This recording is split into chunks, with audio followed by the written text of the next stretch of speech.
तो जी ब्रेकें डालने के लिए जो है वो मैंने दो दो गोरे लगा दिए हैं और दोनों जो हैं वो अपना काम बखूबी अंजाम दे रहे हैं। मैंने उनको कहा मैं वीडियो बनाता हूँ, आप लोग जल्दी जल्दी करें, बाद में आपको यूट्यूब पे चढ़ना है। शाबाश शाबाश, तोने पा रहे हो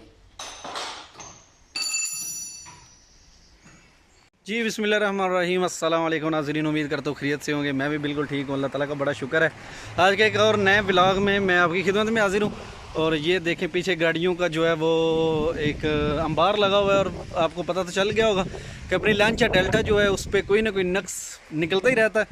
कभी उसके मुझसे शाख टूट जाते हैं, कभी जनाब कमानियाँ दोरी हो जाती हैं और कभी उसका जो है ना वो कोई काम, और कभी छत का जो कपड़ा है वो उड़ जाता है, पता नहीं उसको क्या होता है।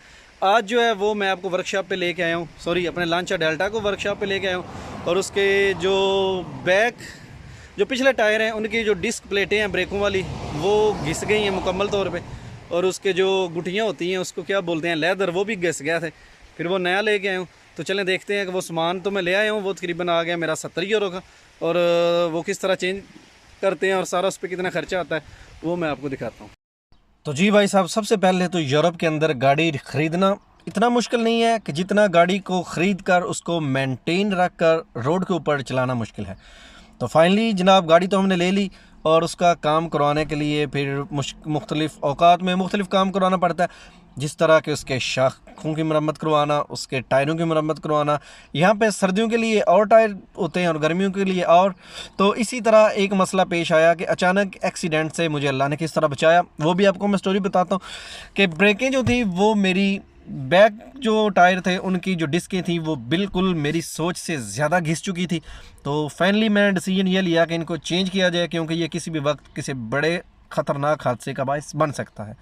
तो मैं स्पेयर पार्ट्स वाली शॉप पे गया और वहाँ से मैंने इनके मुख्तलिफ रेट लिए। जिस तरह हम पाकिस्तानी करते हैं कि 5-6 शॉप्स पे जाके रेट्स लेते हैं और जो दुकान वाला रेट कम देता है उससे हम ख़रीद लेते हैं। तो आपके भाई ने भी ऐसे किया, 4-5 मार्केट का विज़िट किया दुकानों का।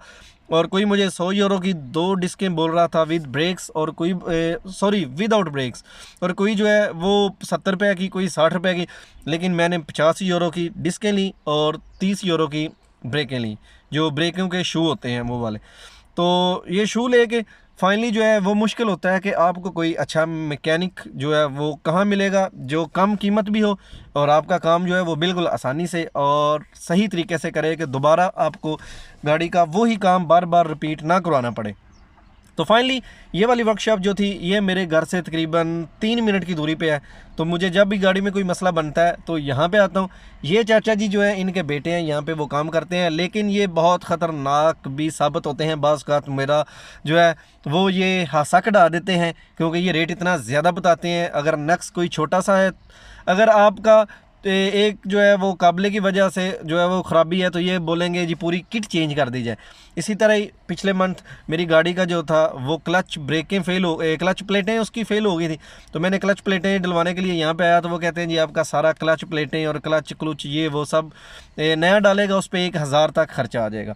तो मैंने दूसरे और मैकेनिक से जाकर पता किया, उन्होंने कहा जी आपके क्लच का जो पंप है, जो प्रेशर पंप है वो ख़राब हो गया, तो पंप जो है उसको चेंज करेंगे, उस पर सिर्फ आपका लगेगा 90 यूरो। तो मैंने 800 की बजाय 90 यूरो जो है वो देने बेहतर समझे और 90 यूरो का मैंने उसका पंप डलवाया और अल्हम्दुलिल्लाह मेरी गाड़ी जो है वो बिल्कुल ठीक चल रही है। इसी तरह मैंने इसकी जो ये डिस्कें थी ब्रेक की वो चेंज करवानी थी। एक जगह से पूछा तो उसने कहा जी भाई साहब आपको हम ये 100 यूरो में सारा ठीक करके दे देंगे। लेकिन मैंने बेहतर समझा कि ख़ुद जाके सामान परचेज़ करके अच्छे मार्के का लेके आऊँ, और मैंने अच्छी प्लेटें ख़रीदी। उसके बाद मैंने लेदर्स ख़रीदे और फाइनली ढूंढ के ले आया जनाब वर्कशॉप पे। और वर्कशॉप पे बाबा जी थे, उन्होंने इसके जनाब काबले वगैरह सारे खोले और एक काबले को 10-10 दफ़ा उन्होंने मशीन डाली। ये जैसा आप देख रहे हैं कि ये प्लेटें काफ़ी घिस चुकी हैं और इनका जो मटेरियल है वो बिल्कुल पतला सा हो गया और ये बिल्कुल हल्की हो गई थी। फिर नई डिस्कें इसको दे दी और ये तकरीबन 1 इंच तक मोटी थी, क्योंकि इनके दोनों साइड पे जो है वो ब्रेक शू जो लेदर हैं वो आएंगे। और बाबा जी को काबला डालने के लिए जगह भी नहीं मिल रही थी। मैं इनकी हेल्प करता रहा साथ के, चाचा जी इस तरह आप काबला डालें। लेकिन यूरोप के अंदर जो है वो ये काम बहुत ज़्यादा है। अगर कोई बंदा कहता है जी अफसर मुझे बता दें कि मैं गाड़ियों का मैकेनिक हूँ और मैं पाकिस्तान में वर्कशॉप पे काम करता हूँ और मुझे ये बड़ा आइडिया है, तो मेरे भाई उनके लिए ये बहुत गुड न्यूज़ है कि अगर वो बंदे ये काम जानते हैं तो वो यहाँ पे आके कर सकते हैं। क्योंकि ये अभी मैं इनसे पूछ रहा था जी इसके अंदर जो है वो ABS लगा हुआ है, वो कैसे काम करता है, तो ये बाबा जी मुझे समझा रहे थे कि ABS कैसे काम करता है। तो फाइनली जनाब उन्होंने ये सारा सिस्टम जो है वो लगाने के बाद अभी मसला ये पेश आ रहा था कि इसको जो प्रेशर है उसको बैक किस तरह लेके जाएं। ये बेचारा बंदा पूरे 35 मिनट इसके साथ जो है वो लगा रहा कश्मकश में कि ये हाइड्रोलिक प्रेशर पीछे हो जाए, लेकिन ये हवा से काम करने वाला था, वहाँ पे ये शिकंजा आ नहीं रहा था। तो इन्होंने उसको उतार के खोल के वो दूसरे अपने वो ताले सही करने वाले अड्डे पे लेके गया। वहाँ पे उसने इस तरह के इसको सट्टें लगाई और जनाब उसका जो बेड़ा था ना वो खाना नहीं, उसका लीवर जो है उसको गड़बड़ कर दिया। और मुझे यही लग रहा था कि जिस तरह ये बंदा कर रहा है ना, ये ज़रूर इसका कोई ना कोई नुकसान करेगा और बाद में ब्रेकें बिल्कुल ही नहीं काम करेंगी। तो आखिरकार जो मैं सोच रहा था वही था। देखें जिस तरह ये रख के दबा रहा था तो मैं बड़े परेशान हो गया कि ये अभी तो ये वर्क ही नहीं करेगा। अभी ये इसके अंदर डाल के ऊपर से फिर पुश करेगा, लेकिन वो ऑल इज़ वेन।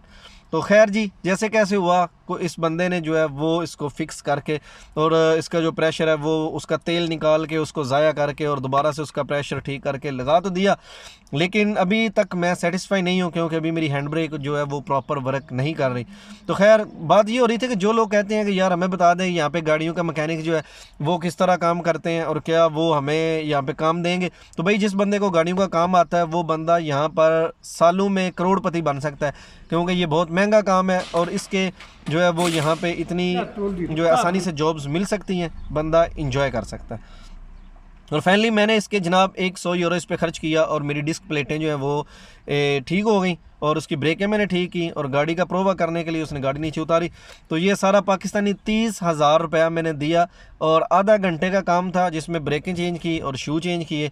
फाइनली गाड़ी हमारी तैयार है और इसकी पहली राइड जो है वो मेरे साथ बैठ के मैकेनिक लेंगे और बताएंगे कि ब्रेक कैसी है। तो चलें। A chi ti mandi i filmati? Quale? A chi mandi i filmati? Questo? A chi mandi? No, ancora non è. Questo devo un po' aggiustare, dopo metto su YouTube. Giudi, non mi fa vedere a me. Guarda come lui è mio amico, è maestro di macchine। ਹੁਣ ਅਸੀਂ try लेने आए हैं जी, अभी try लेने के लिए आए हैं और गाड़ी का क्या निज़ाम है, क्या सिस्टम है, ब्रेकें तो सही की हैं, बाकी देखते हैं। लेकिन जी अभी गाड़ी जो है वो तो ठीक करवा ली है और गाड़ी की जो डिस्क ब्रेकें हैं वो सेट करवाई हैं। और डिस्क ब्रेकें सेट करवाने पे कितना खर्चा आया है, जिस कंट्री में आप हैं अगर आपने करवाई हैं तो आपने मुझे कमेंट में ज़रूर बताना है।